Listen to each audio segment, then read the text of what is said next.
Question number 29. Einstein explains photoelectric effect on the basis of Planck quantum theory, where light travel in the form of small bundles of energy called photons. The energy of each photon is h nu, where nu is the frequency of incident light and h is the Planck constant. The number of photoelectrons in a beam of light determine the intensity of incident light. A photon incident on a metal surface transfers its total energy h nu to a free electrons in the metal. A part of this energy is used in ejecting the electron from the metal and is called its work function. The rest of energy is carried by the ejected electron as its kinetic energy.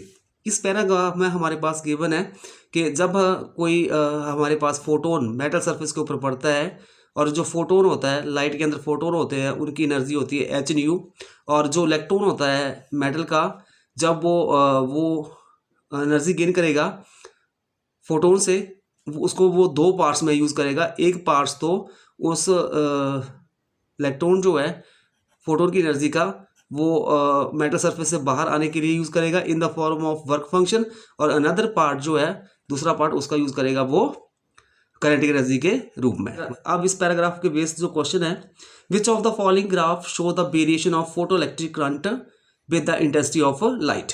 We know that जो photo electric current होता है वो directly proportional होता है intensity of incident light के। तो जो graph आएगा इंटेंसिटी और फोटो इलेक्ट्रिक करंट के बीच में वो स्ट्रेट लाइन ग्राफ होगा, तो यहाँ पे सी ऑप्शन जो है वो करेक्ट ऑप्शन होगी। दूसरा क्वेश्चन था when the frequency of incident light is increase without changing it's intensity the saturation current.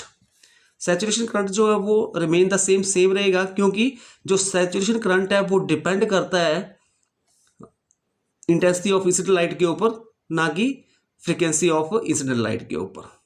क्योंकि यहाँ पे दिया गया है कि अगर फ्रीक्वेंसी को चेंज करते हैं तो हमारे पास सैचुरेशन करंट के ऊपर कोई फर्क नहीं पड़ेगा। कब फर्क पड़ेगा? जब इंटेंसिटी ऑफ इंसिडेंट लाइट को हम चेंज करते हैं। तो यहाँ पे ऑप्शन आ जाएगी D, remain the same. Next जो थर्ड था क्वेश्चन पूछा गया था, which of the following graph can be used to obtain the value of Planck constant. Planck constant को निकालने के लिए हम cut off potential that is stopping potential और जो फ्रीक्वेंसी ऑफ इंसिडेंट लाइट, इन दोनों के बीच जो ग्राफ होता है उसका हम यूज़ करते हैं प्लैंक कांस्टेंट को फाइंड आउट करने के लिए। तो यहाँ पे सी ऑप्शन जो है वो करेक्ट ऑप्शन होगी। नेक्स्ट क्वेश्चन नंबर 4 का जो ए पार्ट है, रेड लाइट, येलो लाइट और blue light of same intensity are incident on a metal surface successively. K R, K Y and K B represent the maximum kinetic energy of the photoelectrons respectively. Then in this question C option जो correct option होगी, K B greater than K Y greater than K are, क्योंकि जो हमारे पास blue colour है उसकी जो wavelength है वो स्मॉल होगी किसके कंपैरिजन, येलो के, किसके कंपैरिजन, रेड के। तो हमारे पास जो फ्रीक्वेंसी होगी वेवलेंथ के रेसिप्रोकल होती है, तो यहाँ पे फ्रीक्वेंसी जो होगी ब्लू कलर की ज़्यादा होगी येलो के बजाय और रेड के बजाय। और इसी तरह से जो इलेक्ट्रॉन इमिट होंगे उनकी जो काइनेटिक एनर्जी ज़्यादा होगी किसकी, जो blue greater than yellow greater than red. So यहाँ पे सी ऑप्शन जो है वो करेक्ट ऑप्शन होगी। नेक्स्ट है बी पार्ट, इसका जो और पार्ट है, which of the following metal exhibits photoelectric effect with visible light. So यहाँ पे आ जाएगा सीजियम, क्योंकि सीजियम जो है, सीजियम मेटल जो वो सेंसिटिव होती है विजिबल लाइट के लिए, और जो जिंक, कैडमियम और मैग्नीशियम जो है वो रिस्पॉन्ड करती है अल्ट्रावायलेट लाइट के लिए due to their higher work function के कारण। नेक्स्ट क्वेश्चन नंबर 30 है, a galvanometer is an instrument used to show the direction and strength of the current passing through it. In a galvanometer, a coil placed in the magnetic field experiences a torque and hence get deflected when a current passing through it. The name is derived from the surname of Italian scientist L. Galvani, who in 1791 discovered that electric current makes a dead frog leg jerk. A spring attached with the coil provides a counter torque.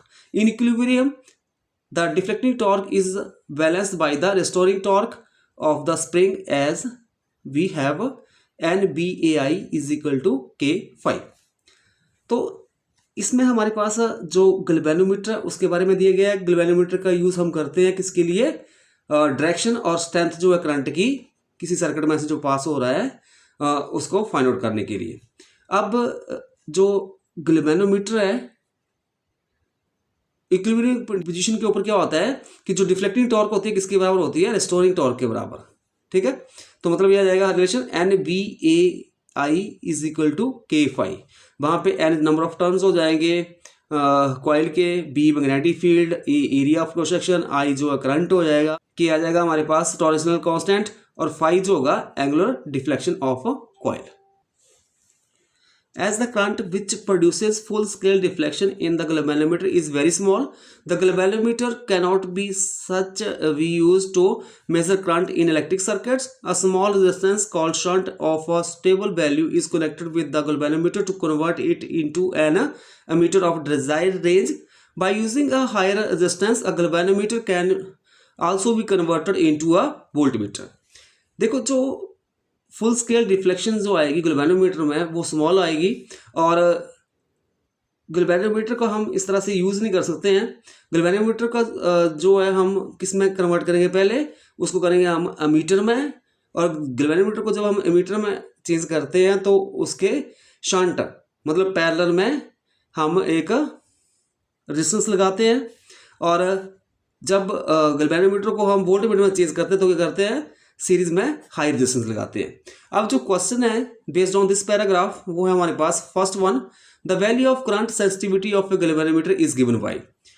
देखो जो हमारे पास restoring torque किसके बराबर, deflecting torque के बराबर होती है equilibrium condition के ऊपर, तो ये बन जाएगा NBAI is equal to K5। तो थोड़ा इसको रीअरेंज करते हैं, ये बन जाएगा NBA ओवर, अब हम क्या करेंगे K को नीचे ले आएंगे, this is equal to phi over I। तो हमारे पास phi ओवर I ये जो रेशियो है this is known as the current sensitivity, और किसके बराबर हो गया NBA ओवर K। सो यहाँ पे बी ऑप्शन जो है वो करेक्ट ऑप्शन होगी। Question second, a galvanometer of resistance 6 ohm shows full scale deflection for a current of 0.2 ampere. The value of shunt to be used with this galvanometer to convert it into an ammeter of range 0 to 5 ampere is।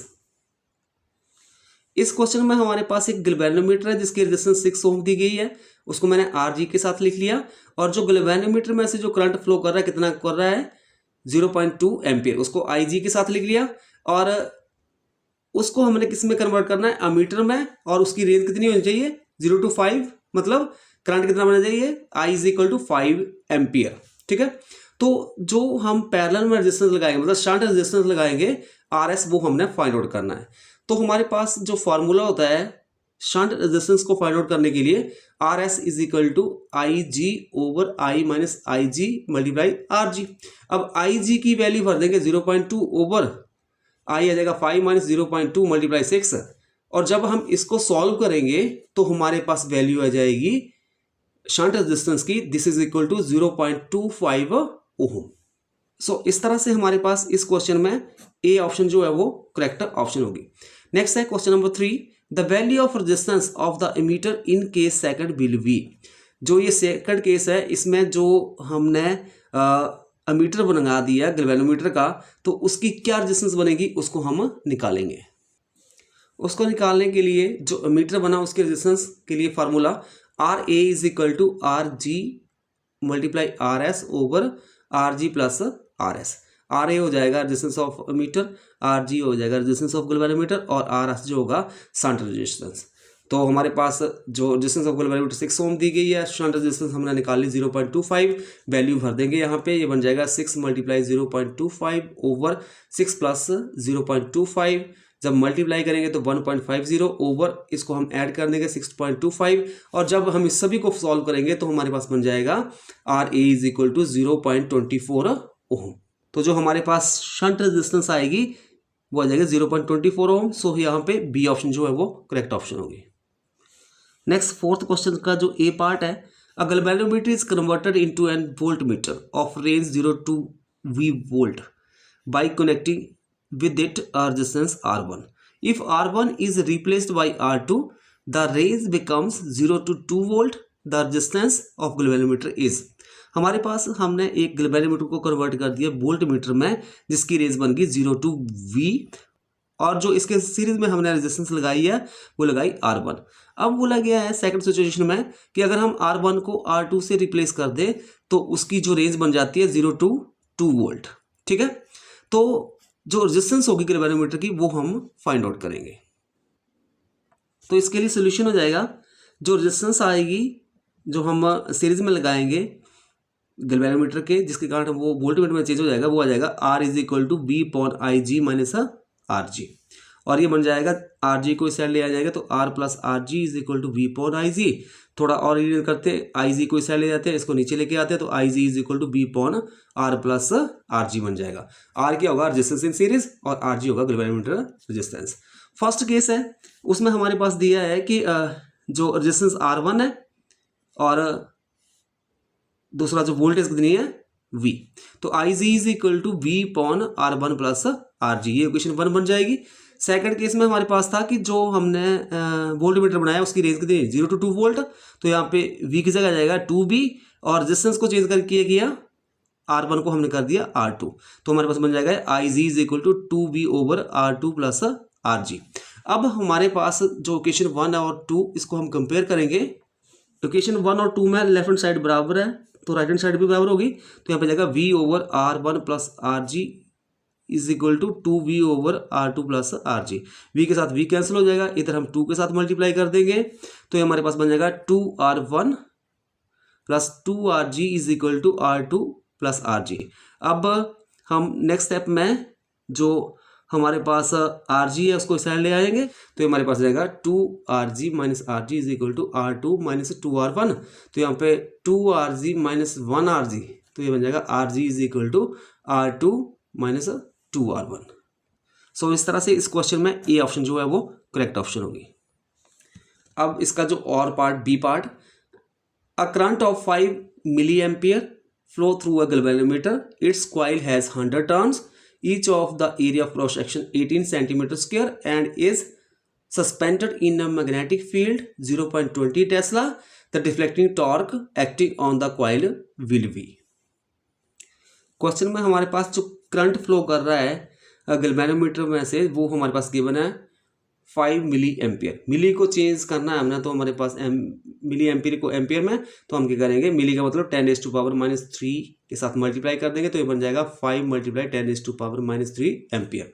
अब number of turns 100 है, अब area 18 centimetre square हुआ, तो अब हम इसको metre में change करेंगे तो क्या करेंगे, डिवाइड कर देंगे 100 मल्टीप्लाई 100 से, तो ये बन जाएगा 18 मल्टीप्लाई 10⁻⁴ मीटर स्क्वायर। और मैग्नेटिक फील्ड दी है 0.20 टेस्ला, तो हम टॉर्क निकालेंगे। टॉर्क की relation we know that torque is equal to NIAB। N की जगह 100 भर देंगे, आई की जगह 5 मल्टीप्लाई 10⁻⁻3, ए की जगह 18 मल्टीप्लाई 10⁻⁴ और बी की जगह आ जाएगा 0.20। जब हम इसको सारे को सॉल्व करेंगे तो हमारे पास आ जाएगा 1.8 इंटू 10⁻⁴ न्यूटन मीटर। सो इस तरह से B is the correct option.